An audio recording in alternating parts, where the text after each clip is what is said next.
Hello everyone, MFPallytime here. Welcome back to Borderlands 3. Hope you guys are having a great day today. We are at the very end. I guess there's one more after this, but almost the very end of our legendary gun drops, specifically that come from storyline bosses. After we finish up these, we're going to move on to side quests, and then world drops followed after that. We're going to be focusing on Troy Calypso today.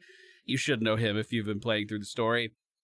He is found in the Great Vault, which is on Pandora. He drops a gun called the Occultist, and I believe it's a guaranteed drop, and it always has fire damage associated with the weapon.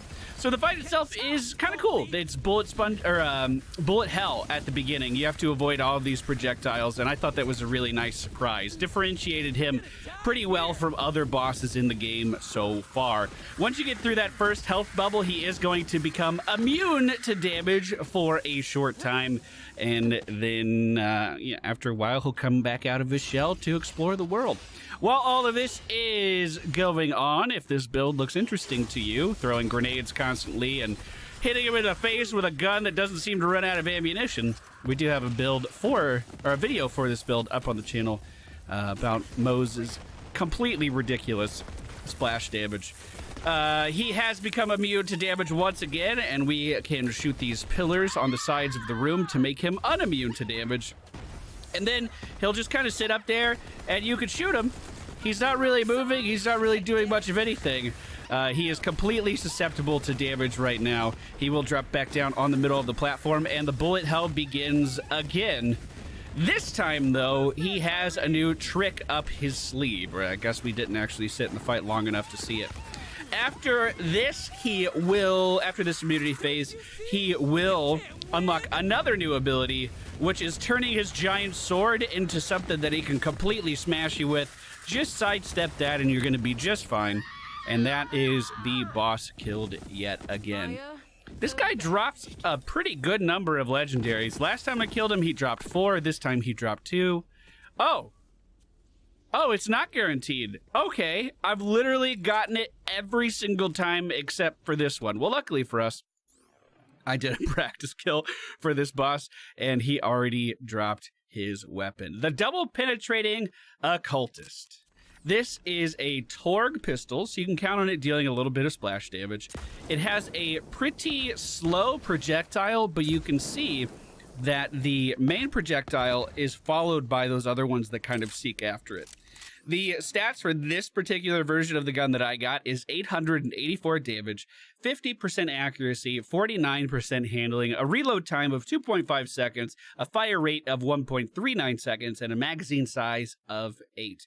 It says the only way you can control people is to lie to them, and I do not know what that reference is to.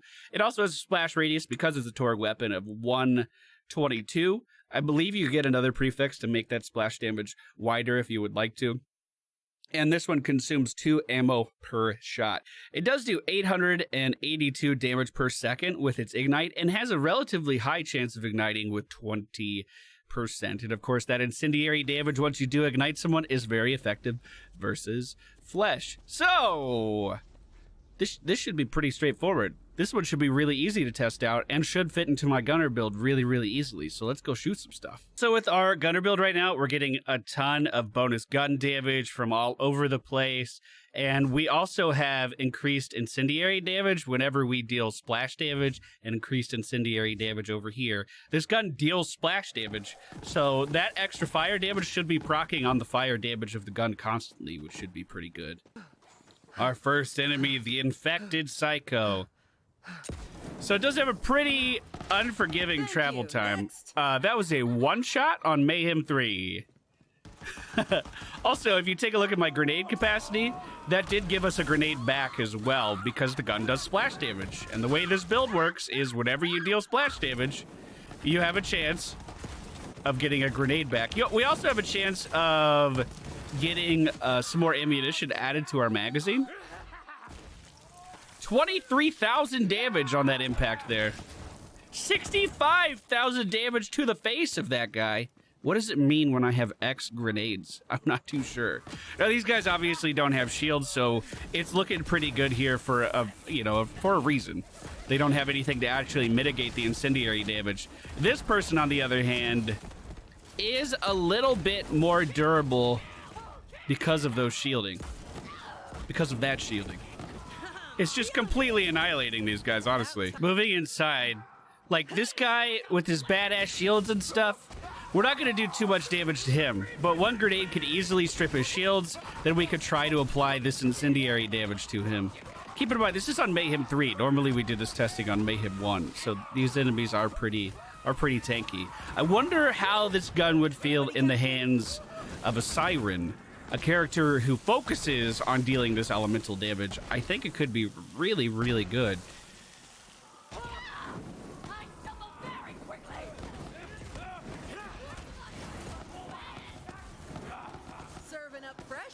We have an anointed Tink here.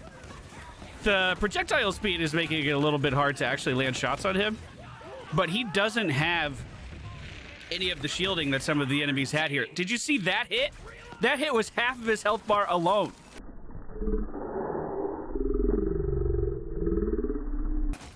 Not bad at all. Not bad at all. That one killed 2 people. This is the maximum fire rate of the weapon right here. Pretty slow, at least our version of it. Let's see how Mouthpiece does against this weapon. I'm not gonna guess he does too well. I missed most of my shots there, and he still took most of his health in damage. Yeah, put your shield down, bud. That's a good strategy. Put your shield down. So the initial impact is about 4,000 damage, it looks like, versus him. But then if we get a critical hit and ignite him, it really starts to melt his health away. I'm pretty sure I have some more of these. I'm going to hop over to my Siren and see what kind of damage she can dish out with it. Okay, I had another one of these in the bank, so this is a slightly different double penetrating occultist, I imagine. I assume the stats aren't exactly the same, but they might be. I think the other one may have also been double penetrating. We're on my Amara. I threw together this talent build super fast. We're playing on Mayhem 1 now, so the difficulty is a little bit easier, but we do have a little bit of survivability thrown into this as well as just some elemental damage. Some things I wanted to test: can the projectile ricochet?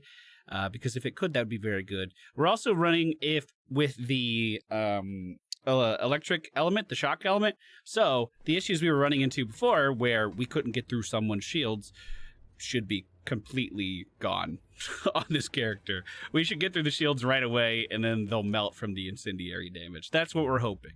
I also have really low shield capacity because I'm trying out this thing. No particular reason you needed to know that, but I wanted to see if it would actually reflect damage on enemies. We got a Zealot this time.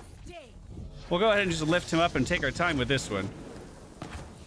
It would help if I actually aimed the gun properly. So the bullet didn't ricochet there, but that doesn't necessarily mean anything. That guy died in one shot with the shields gone. That dude died from another elemental effect hitting him. Hey, bud, I'm just gonna shoot you right in the dick. Didn't apply the status chance. 20% chance. I thought with Amara that would just kind of happen immediately. We're not too worried about this guy's damage, but we will pick him up really fast. We'll hit him with a couple grenades and then should be able to end him no problem. With this particular build for Amara, a lot of our sustain comes from just using our class skill on cooldown. So we want to make sure that we're doing that. You can see it only has a couple seconds of a cooldown there to go along with it. So we want to make sure we're always using that. That being said, the damage seems pretty okay. I don't hate it. Oh, those guys burst from just hitting me. That was cool. We do have a little bit of life leash with this, but I'm not expecting to actually get too much health back with it. Hey, bud. Dude, really good damage on, obviously we're on Mayhem 1, but still able to one-shot these guys no problem. I really wanted to test the elemental effect a little bit more. I haven't seen a ricochet happen. So the ricochet may not be a thing, but applying the status effect to someone would likely have that. So we have this talent. right here, the wildfire. Whenever Amara applies a status effect to an enemy, it has a chance to spread to nearby enemies. It's a 40% chance. There are some class mods that increase this even further, although the class mods usually don't have a super beneficial effect for the character herself. That being said, I haven't really fought something that's lived long enough to see if the status effect would actually spread. This guy might be the exception to that. There, he's ignite. Oh, yeah, whoa, don't throw me off the map. What the fuck? The electricity damage is getting through some of these shields. Not as fast as I would have hoped. He already had the status effect on him, right? Yeah, I believe he did. The elemental damage that we're dealing is applying health to our character with the leech talent at the bottom of the red tree, so that's working like it should. I believe each of these projectiles has a chance to apply the status. I'm pretty sure. So that's good. One thing we could do to increase the damage of this gun even further, I think, is to head into the green tree and pick up arms deal. So because it doesn't appear like the gun can reflect, we could take a few points out here, save some of that. We can also take some of this out if we really wanted to. We can rely on wildfire to spread the effect around and then increase the damage of the splash with the arms deal. And I think that would work really well, actually. I think that would scale up pretty decently. As far as gameplay with it, like, I can just kind of hit a target, set it, and forget it. Like, once the damage starts rolling with this, they're gonna die. This guy's dead. I don't even need to worry about him. And I can move on to the next enemy. It does have a splash radius, so that means that you can inflict that status on multiple enemies if they're standing close enough. And if you're using the gravity augment on Amara's action skill, that means you could potentially be pulling other people into that effect at the same time as well. So all in all, I mean, I think I might actually use this gun. I think it's pretty good. It's going to take some getting used to with the travel time. But as far as general clearing goes, not disappointed one bit. Dude, having this much cooldown reduction on the action skill is actually just absurd.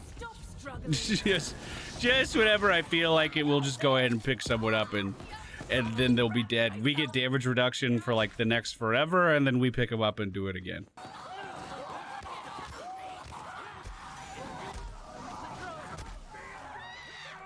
Look at that, dude. It's really doing well. It's really doing well. I'm not disappointed at all with this gun. If you guys have any info you would like to chime in about or any theories you would like to chime in with, down in the comments, I'd love to read them. A lot of what you guys said about the Hellwalker, I believe it was called, the Jacob shotgun we took a look at not too long ago, that was really insightful to read because I didn't realize how much that gun scaled up on flak. Like, I've never played flak, I don't know anything about flak, so that was really cool. I appreciate it when you guys can help me understand the game even more. I think I'm going to use this weapon. I think I'm going to incorporate it into this build, at least for a little while, and see how it goes. Thank you guys for watching. Hope you enjoyed today's video. If you did, please be sure to hit the thumbs up button. It helps me out. It makes you feel better because you know that you're helping me out as well. It's a win-win for everyone. I think this build could be a little bit more optimized, but you've already had my thoughts on it, so I am gonna go. I believe we only have one more boss to take a look at that has a legendary associated with them, and I'm really excited to see it.